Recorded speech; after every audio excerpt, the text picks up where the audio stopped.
प्यारे बच्चों, कैसे हो। मैं सुधांश बघेल आप लोग का हार्दिक स्वागत करती हूँ। आज हम कक्षा 6 में पाठ 4 वस्तुओं का समूह बनाना सीखेंगे।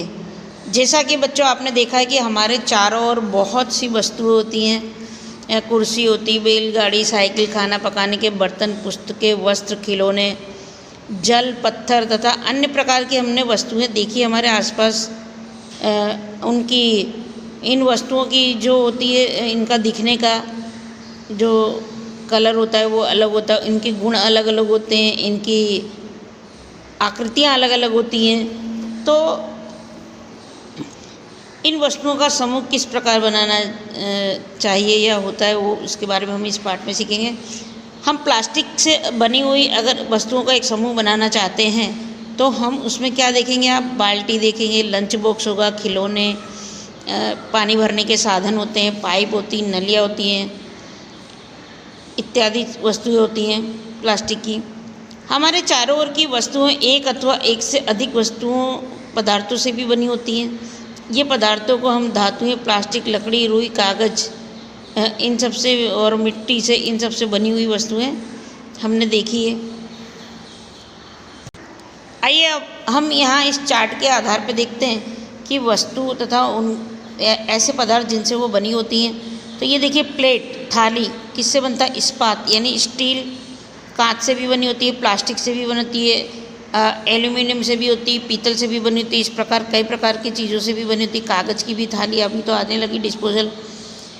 पेन की बात करें हम तो वो पेन किससे बना होता है, प्लास्टिक से, धातु से।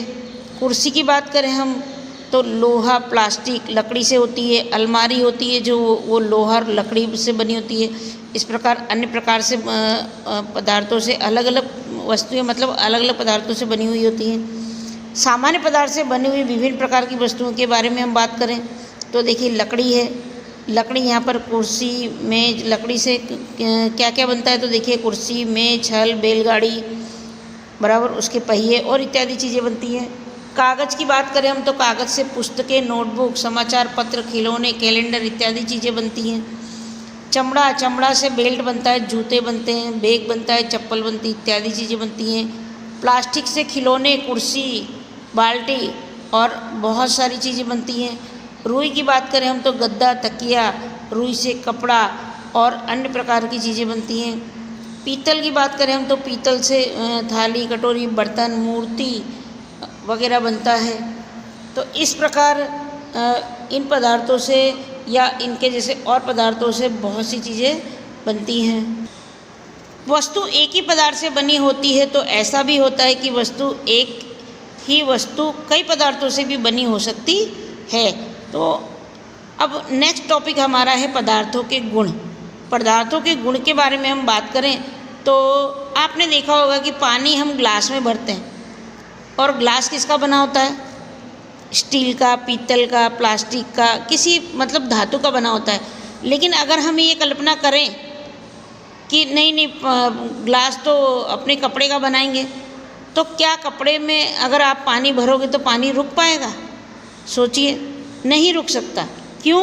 क्योंकि जल को रोक सकने की जो गुणधर्म है उसका, वो उसमें नहीं होता है।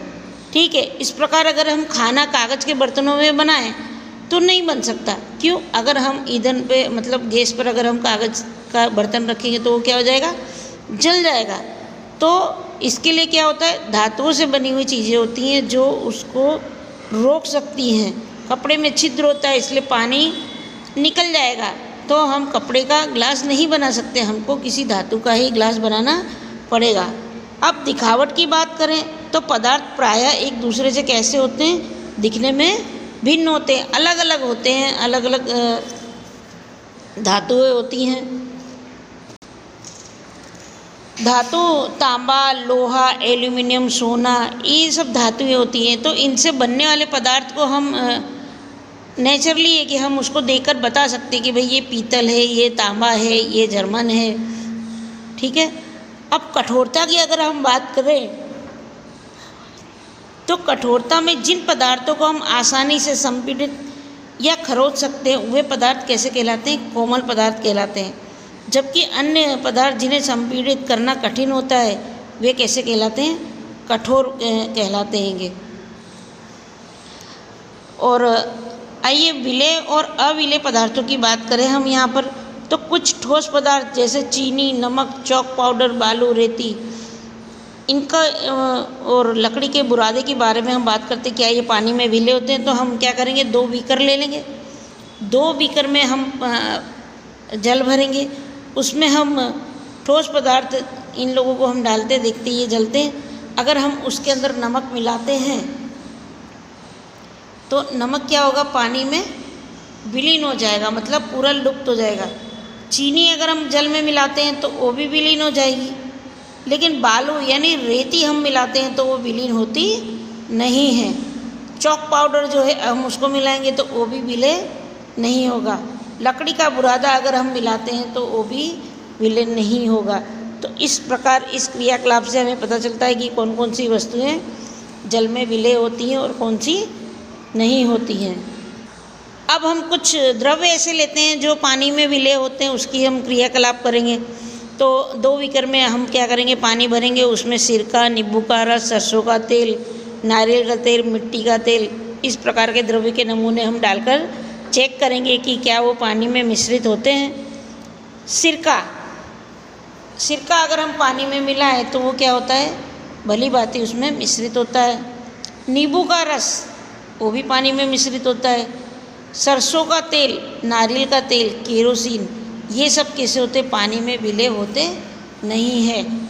तो ये सब कैसे होते, पानी से हल्के होते हैं और मतलब जलनशील पदार्थ भी होते हैं, दोनों बातें। लेकिन किसी भी प्रकार का तेल जो होता है वो पानी पर तैरता रहता है, पानी में विलीन होता नहीं है। कुछ गैसें जो होती हैं वो जल में कैसी होती, विलेय होती हैं। तो इसमें आप देखेंगे ऑक्सीजन गैस वो जल में विलेय होती है। जल में रहने वाले जो जंतु होते हैं ना, जैसे मछली हुई, मगर हुए, इन सबको ऑक्सीजन कहाँ से मिलता है, तो इन सबको किससे होता है, पानी में से ऑक्सीजन मिलता है। तो इन लोगों को, इन जंतुओं को एवं पादपों की उत्तरजीविता यानी इनको अपना जीवन टिकाए रखने के लिए ऑक्सीजन बहुत ज़रूरी होता है। जैसे हमारे लिए ऑक्सीजन ज़रूरी होता है, ऐसे उनके लिए भी ऑक्सीजन ज़रूरी होता है। तो ऑक्सीजन जो है वो पानी में विलेय गैस है। अब हम पारदर्शिता की बात करते हैं। तो जिनसे होकर वस्तुओं को देखा जा सकता है उन्हें पारदर्शी वस्तु कहते हैं। कांच, जल, वायु तथा कुछ प्लास्टिक पारदर्शी पदार्थ के उदाहरण हैं।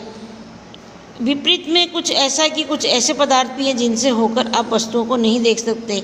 इन पदार्थों को अपारदर्शी कहते हैं। जैसे लकड़ी हुआ, गत्ता हुआ, इनसे आप, और धातुएं हुई, इनसे आप पीछे से कोई वस्तु को देख सकते नहीं हैं। यहाँ पर आपको एक क्रियाकलाप करके बताया गया है, ठीक है।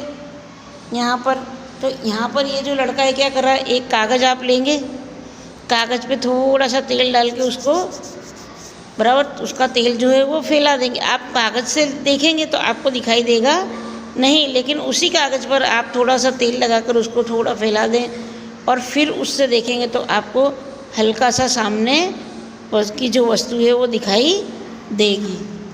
इसका मतलब ये है कि मतलब आप उसमें से, तेल में से आप पारदर्शक चीज़ें आप उससे देख सकते हैं।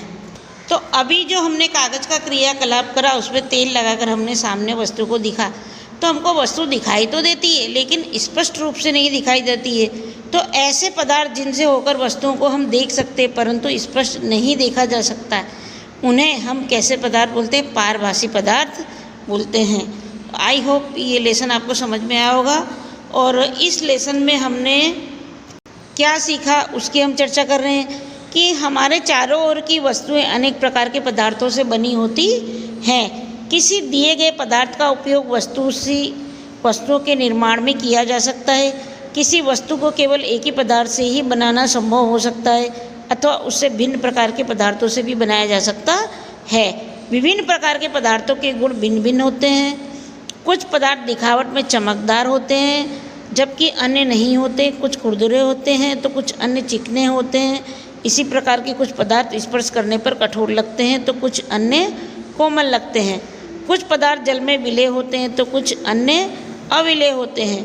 कुछ पदार्थ जैसे कांच पारदर्शी होते हैं तो कुछ अन्य जैसे लकड़ी एवं धातु हैं अपारदर्शी होते हैं। कुछ पदार्थ पारभासी होते हैं। पदार्थों को उनके गुणों के समानताओं तथा विभिन्नताओं के आधार पर समूहों में बांटा जाता है।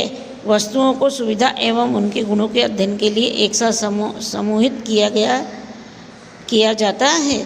आई होप ये लेसन आपको समझ में आया होगा। Okay, thank you so much.